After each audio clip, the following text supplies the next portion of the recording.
8, 9, 10, 11, 12, 13, 14, 15, 16, 17, 18, 19, 20, 21, 22, 23, 24, 25.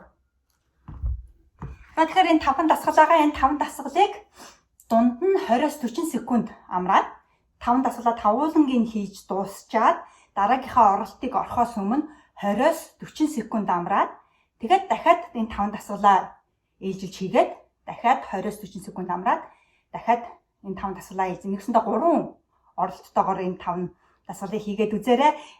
Хэвлийн булчин маш сайн чангарах болно. Тэгэхээр өдөр болгон ердөө 5 минут гаргаж байгаад энэ дасгалыг хийгээд авах юм бол бидний гидс маш сайн чангарна мөн энэ мөрөнд бас ордог юм шүү.